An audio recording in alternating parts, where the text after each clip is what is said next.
আপনারা এই এই গাঁজাখোর লোকটাকে চেনেন তো? দেখুন, গাঁজাখোর না, ঠিক হিরোইন খোর। কারণ হিরোইন না খেলে ধরুন এরকম ফিগার হয় না কারো। এই হিরোইন খোরটা অবশ্যই যারা মোবাইল চালান সবসময় দেখতে পাচ্ছেন এখন। ইনি ছিল এক বাংলাদেশি মুসলিম, তারপর সে বিধর্মী হয়ে যায়, মানে কোনো ধর্মের লোককে মানে না বা কোনো ধর্মের গডকে মানে না। তারপর নাকি এখন আবার হিন্দু ধর্ম গ্রহণ করেছে।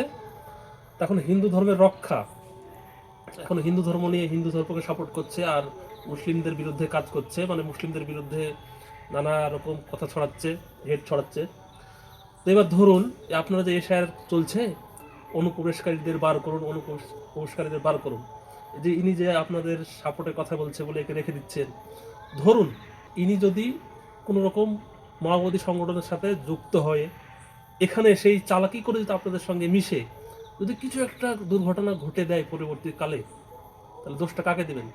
তখন বলবেন না তো যে ইনিও মুসলিম ছিল তার জন্য এরকম করলো। ধুরন্ধর ছবিতে সবাই দেখেছেন, ধুরন্ধর ছবিতে কি হলো? হিন্দু লোক কিন্তু মুসলিম হয়ে ঢুকলো, তারপর ওখানকার সব কিছু তথ্য জেনে নিল।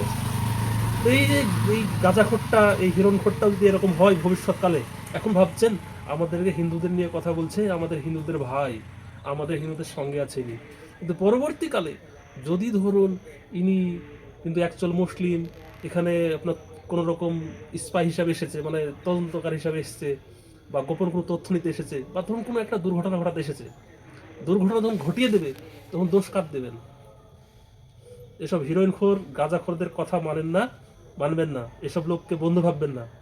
আবার ধরুন কালকে বা অন্য ধর্ম গ্রহণ করলো, করতে পারে, বা কালকে ধরুন কিছু একটা বড় রকম দুর্ঘটনা ঘটে দিল কোনো জায়গায়, কি বলবো, দুর্ঘটনা আমি মুখে বলতে পারছি না, ফেসবুকে এটা বলা যায় না, দুর্ঘটনা ঘটে পালিয়ে গেল, তখন কি হবে? দোষটা কাকে দেবেন? তো একটু ভেবেচিন্তে কাজ করুন। এসব গাঁজাখোরকে পাত্তা দেবেন না, এসব গাঁজাখোরকে সাপোর্ট করবেন না।